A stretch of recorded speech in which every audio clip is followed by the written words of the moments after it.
As minhas primeiras palavras foram de saudade e de gratidão. Agora, gosto de dar uma palavra de esperança e de confiança, certo como estou, e que os brasileiros constituem um pouco. O Brasil é uma nação consciente, com um futuro de todos eles digno e que todos seremos prósperos. São estes e sinceros votos de quem de retomar o seu lugar junto à família, no seu mais antigo membro e no seio da pátria, o seu modesto posto e simples cidadão.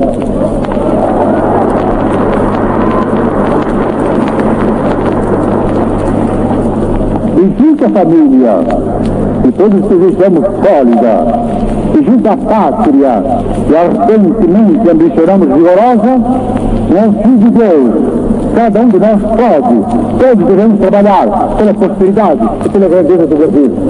Presidente, senhores ministros, eu também queria acrescentar algum comentário, sobretudo depois da declaração do ministro Rodrigo Otávio. Os relatórios que se ouviram aqui foram minuciosos, eu diria até com a devida vênia, minuciosos demais.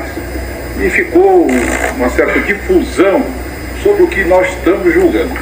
Nós estamos julgando, segundo os estudos que tenho feito à margem desse processo, nós estamos julgando a incitação, talvez contida, nos pronunciamentos do acusado, visando a despertar animosidade entre as Forças Armadas, como diz o 33, parágrafo 3º, mas no exercício do mandato de deputado. Porque, negada a licença para o processo, ele foi imediatamente cassado e saiu do Brasil. As promessas do candidato da Aliança Liberal e as afirmativas do discurso de posse do chefe do governo provisório em 13 de novembro de 30 foram ultrapassadas, pois conseguimos organizar o trabalho nacional segundo os princípios cristãos da justiça social, sem abalos econômicos.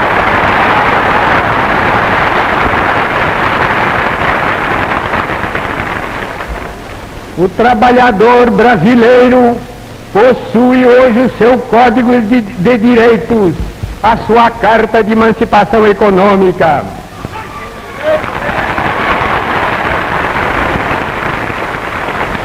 Ele sabe perfeitamente o que isso vale, o que isso representa como patrimônio cultural e material, sobretudo na hora de lutas e incertezas que vive o mundo, quando os povos civilizados sofrem provações tremendas, divididos e dizimados pela guerra. Meus senhores, externo a minha satisfação ao receber a vossa visita e ao ouvir a palavra atualizada dos vossos mistérios. Acabam de reabrir extraordinariamente as suas atividades. No ano de 1949, os dois ramos do Poder Legislativo, reunidos, tiveram a responsabilidade de elaborar a Constituição de 1946 e de estruturar depois as primeiras leis parlamentares. Recomeçando agora os vossos trabalhos, fizestes, num requinte de gentileza e cordialidade, significar ao primeiro mandatário do povo brasileiro o vosso espírito de colaboração e de entendimento, sem o qual resultará a letra morta o postulado constitucional que estabelece a harmonia entre os poderes da República. Trabalhadores do Brasil,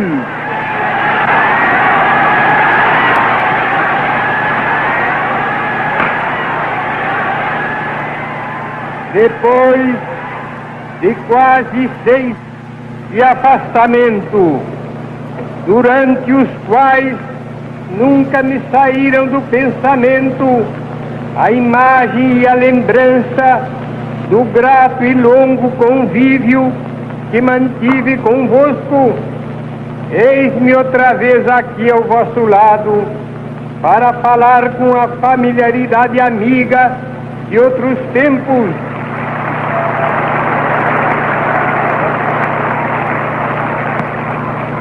e para dizer que voltei a fim de defender os interesses mais legítimos do povo e promover as medidas indispensáveis ao bem-estar dos trabalhadores.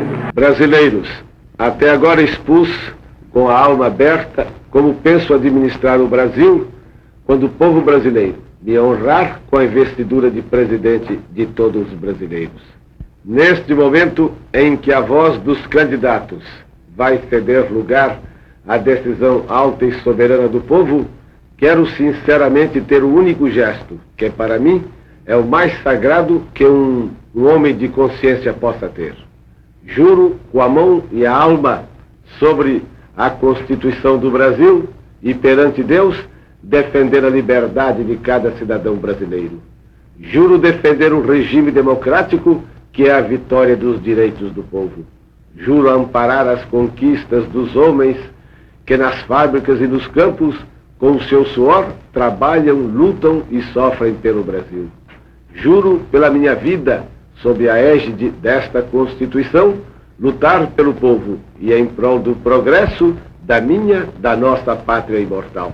Brasileiros, chego ao final desta jornada cívica, quase na completa exaustão das minhas forças, mas com a consciência de quem cumpriu o seu dever.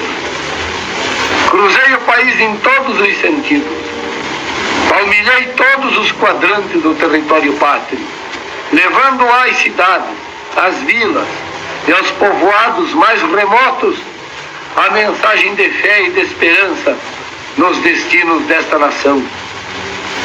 Por toda parte, aonde quer que tenha chegado, senti o calor de um povo que sofre, torturado e esquecido, mas que faz de suas torturas não um instrumento de desespero, senão uma demonstração iniludível de sua capacidade de sacrifício e de resignação.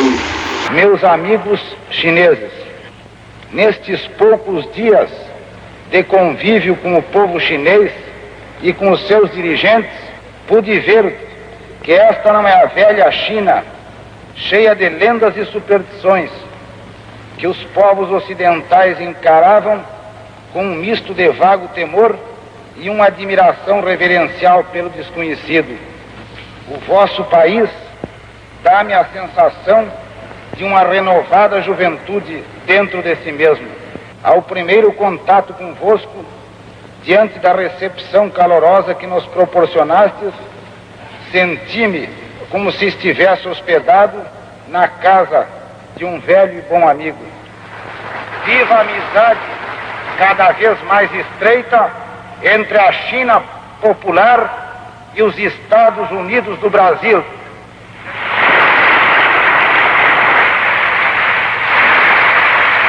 Viva a amizade dos povos asiáticos, africanos e latino-americanos. O ato que realizamos tem realmente, para a honra minha e relevo de Vossa Excelência, significação auspiciosa para o Ministério da Aeronáutica e para as demais Forças Armadas.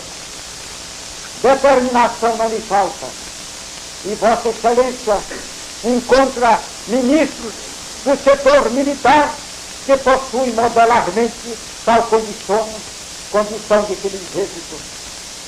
Manterei decidido o ânimo para cumprir minha missão de comandante supremo das Forças Armadas. Nem mesmo a paciência para perseverar se esgotará. O governo procura arredar os obstáculos que surgem e possam surgir. A intriga para dividir os meios militares, os elementos contrariados pelo que se deve empreender, a insana imputação de que se deseja prejudicar uma força para benefício de outra, que traz a ciência para o Brasil, que traz os elementos, enfim, que vem proporcionar o progresso desse grande país. Nesse momento eu estou cumprindo um dever dessa hora, e a mim me agrada E a mim me sensibiliza particularmente o fato de ser saudado por um homem público do Brasil que, ao deixar a órbita do serviço público, veio dedicar-se ao empreendimento dessa ordem, porque tem competência e autoridade moral para isso. Ele veio trabalhar, veio concorrer fora da órbita oficial para o engrandecimento do país. Foi o meu amigo que me acaba de saudar, o senhor general, ex-ministro Juraci Magalhães. Vossa Excelência, num momento de especial significação na história das fraternais relações de amizade entre nossas duas pátrias.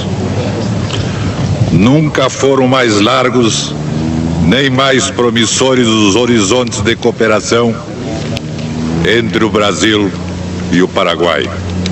Nunca foram mais efetivas e reais as possibilidades de aprofundarmos de maneira exemplar nosso entendimento franco, leal e sincero nas mais variadas áreas em que se abrem para nossa atuação conjunta como os povos vizinhos e irmãos.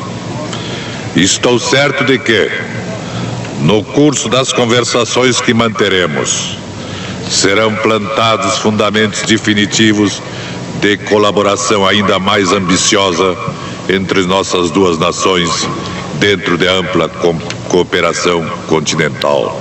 Brasileiros, em diferentes oportunidades, particularmente por ocasião do lançamento do segundo Plano Nacional de Desenvolvimento, julguei necessário referir-me ao cenário de perplexidades e obstáculos em que se vem arrastando a economia mundial, desde fins de 1973 até hoje. A verdade é que tais dificuldades, crise de energia, universalização da inflação e estagnação nos países desenvolvidos, com os consequentes entraves ao comércio internacional e problemas crescentes no balanço de pagamentos para todo o mundo subdesenvolvido, estão persistindo mais do que no início deste ano seria razoável esperar-se.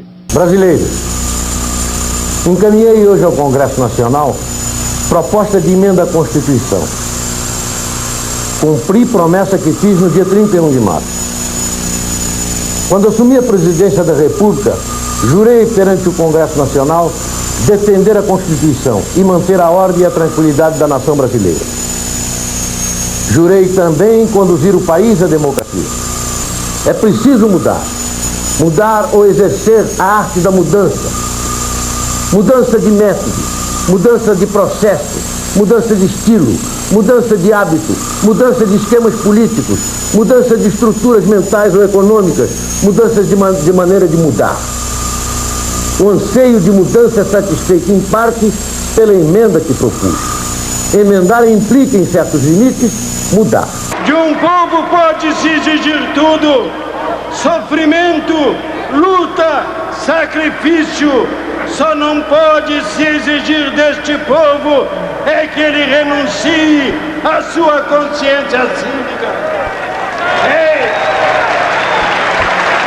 Estão querendo fazer do nosso país uma democracia sem povo e uma democracia sem voto.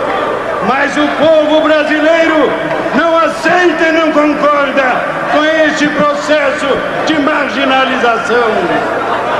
Queremos, nesta hora, lembrar aos nossos bravos companheiros de lutas, que são todos os brasileiros livres e incorruptíveis deste país, que esta balela que andam dizendo por aí que as eleições diretas não resolvem os problemas do povo, nós respondemos: talvez por si mesma não solucione o governo do povo, mas vai ser a devolução do poder ao povo e a grande mudança que é essa Alcançamos as conquistas políticas e sociais e econômicas, como o recadastramento eleitoral, possibilitando as mais legítimas eleições já realizadas no país. Naquele tempo, nós tivemos a oportunidade de dizer que nós éramos a segunda democracia do mundo ocidental. Pois bem, na última eleição nos Estados Unidos, o número de votantes foi inferior ao número de votantes em nossa última eleição. Foi instituído o Vale Transporte obrigatório para todos os trabalhadores. O seguro-desemprego, que era um tabu, foi assegurado no governo, neste governo. Acesso democrático ao rádio e à televisão pelos partidos políticos. Reconhecimento do direito de voto aos analfabetos. Minhas senhoras, meus senhores, durante todo o período de trabalho da CPI, me impus um silêncio doloroso sobre as matérias ali analisadas. Todos bem podem imaginar o meu sofrimento durante esta fase, suportado graças à absoluta fé em Deus. Esta postura, é verdade, foi muitas vezes questionada por amigos, conselheiros e auxiliares, que imaginavam ser mais adequada a minha resposta imediata a cada uma das acusações feitas. Permaneci inabalável na determinação de me manter isento, apesar das calúnias, difamações e injustiças contra mim cometidas. Persisti neste propósito para que todos pudessem ter a certeza de que em nenhum momento, por força de intervenção minha nas investigações em curso, fossem criados embaraços ou constrangimentos ao trabalho que se realizava na comissão e fora dela. Os homens são construídos pela vontade. E essa mesma vontade, reunida pela esperança, levanta as nações e as projeta no tempo, em sua necessária aspiração à eternidade. A vontade, mais do que o vento, e mais do que as volúveis correntes marinhas, trouxe as caravelas a esta terra, para em seguida abrir o caminho nos sertões, empurrar a linha de Tordesilhas até a muralha ocidental da cordilheira e edificar a mais importante das sociedades ao sul do Equador. A esta vontade, tão poderosa, tem faltado ao longo dos séculos, e mais ainda, ao longo deste século, outra e indispensável virtude, a virtude da justiça. Senhoras, senhores, venho somar minha esperança à esperança de todos neste dia de congraçamento.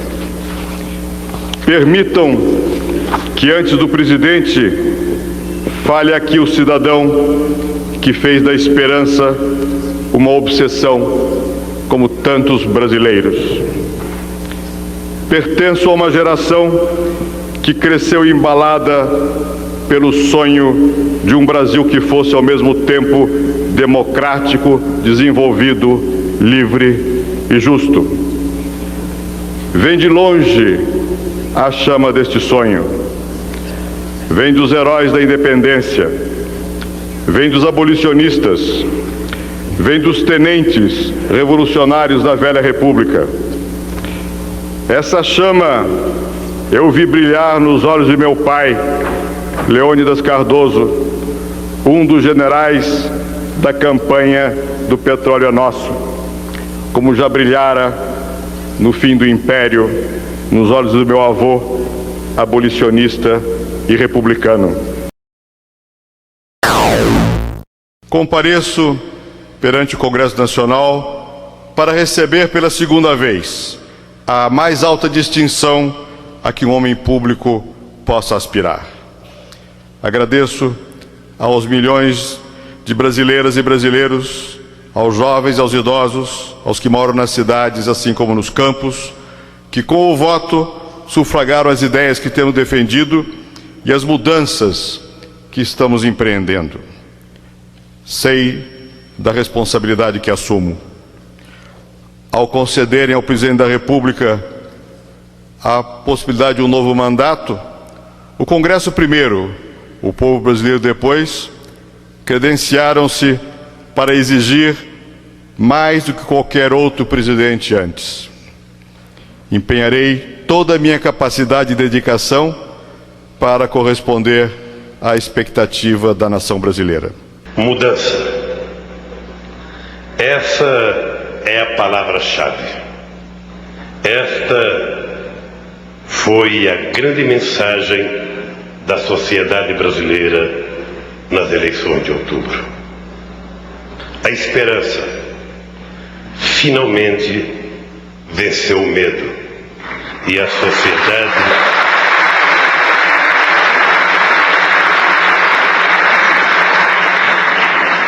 decidiu que estava na hora de trilhar novos caminhos. Diante do esgotamento de um modelo que, em vez de gerar crescimento, produziu estagnação, desemprego e fome.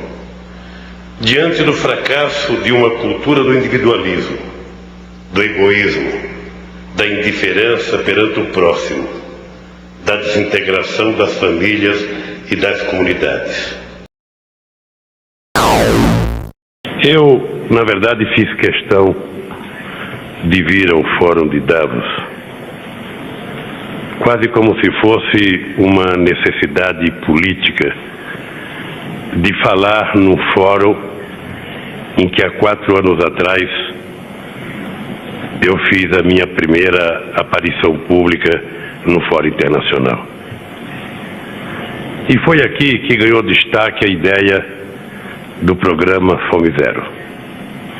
Um programa que visava minimizar o sofrimento de 11 milhões de famílias que no Brasil ganhavam ou viviam abaixo da linha da pobreza. Terminado o primeiro mandato, eu posso dizer a vocês que, embora não tenhamos feito tudo o que nós gostaríamos de fazer, fizemos muito mais do que já tinha sido feito em qualquer outro momento da história do nosso país, em se tratando de política social.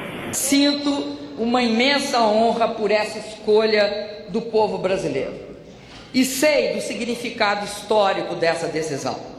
Sei também como é aparente a suavidade da seda verde-amarela da faixa presidencial, pois ela traz consigo uma enorme responsabilidade perante a nação. Para assumi-la, tenho comigo a força e o exemplo da mulher brasileira. Abro meu coração para receber neste momento uma centelha da sua imensa energia.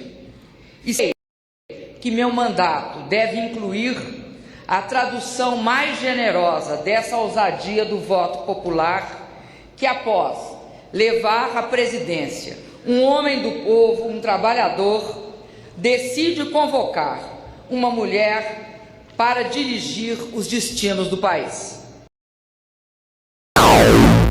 Queridos brasileiros e brasileiras aqui nessa praça,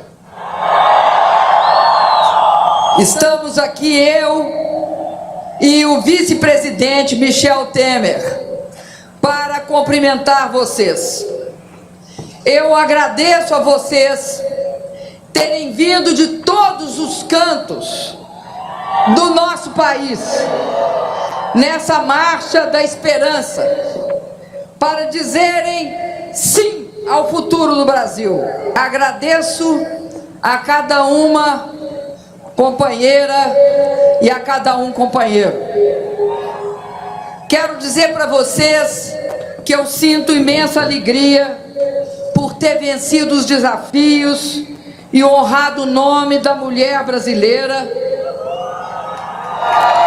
dessa mulher que nós sabemos que são milhões de guerreiras anônimas que dão vida e carinho ao nosso país. Repito e ressalto, em nenhum momento autorizei que pagassem a quem quer que seja para ficar calado. Não comprei o silêncio de ninguém, por uma razão singelíssima, exata e precisamente porque não temo nenhuma delação. Não preciso de cargo público, nem de foro especial. Nada tenho a esconder. Sempre honrei meu nome, na universidade, na vida pública, na vida profissional, nos meus escritos, nos meus trabalhos. E nunca autorizei, por isso mesmo, que utilizasse o meu nome indevidamente. E por isso, quero registrar enfaticamente: a investigação pedida pelo Supremo Tribunal Federal será território onde surgirão todas as explicações. E no Supremo demonstrarei não ter nenhum envolvimento com esses fatos. Não renunciarei. Repito, não renunciarei. Sei o que fiz e sei da correção dos meus atos. Exijo investigação plena e muito rápida para os esclarecimentos ao povo brasileiro. Esta situação de dubiedade ou de dúvida não pode persistir por muito tempo. Se foram rápidas nas gravações clandestinas, não podem tardar nas investigações e na solução respeitantemente a estas investigações. Senhor presidente, nossa responsabilidade coletiva nessa Assembleia Geral é compreender o alcance dos desafios que compõem esse divisor de águas e, a partir daí, construir respostas que tirem sua força dos objetivos que são comuns a todos nós. A tarefa não é simples, mas, a rigor, não temos alternativa. Esse esforço tem de começar no interior de cada um dos nossos países. Antes de tudo, é aquilo que realizamos no plano interno que dá a medida da autoridade com que agimos no plano internacional. Deixe-me falar da perspectiva do meu país. Quando o Brasil se manifesta sobre a agenda da saúde pública, fazemos isso com a autoridade de um governo que, durante a pandemia da Covid-19, não poupou esforços para salvar vidas e preservar empregos. Nesses últimos anos, o Brasil voltou a ser um país mais desigual, um dos países mais desiguais do mundo. Há muito tempo não víamos tamanho abandono e desalento nas ruas. Mães garimpando lixo em busca de alimento para os seus filhos. Famílias inteiras dormindo ao relento, enfrentando o frio, a chuva e o medo. Crianças vendendo bala ou pedindo esmola, quando deveriam estar na escola, vivendo plenamente a infância que tem direito. Trabalhadores e trabalhadoras desempregados, exibindo nos semáforos cartazes de papelão com a frase que nos envergonha a todos: por favor, me ajuda. Fila na porta dos açougues, em busca de ossos para aliviar a fome. E ao mesmo tempo, filas de espera para a compra de automóveis importados e jatinhos particulares. Tamanho abismo social é um obstáculo à construção de uma sociedade verdadeiramente justa e democrática e de uma economia próspera e moderna.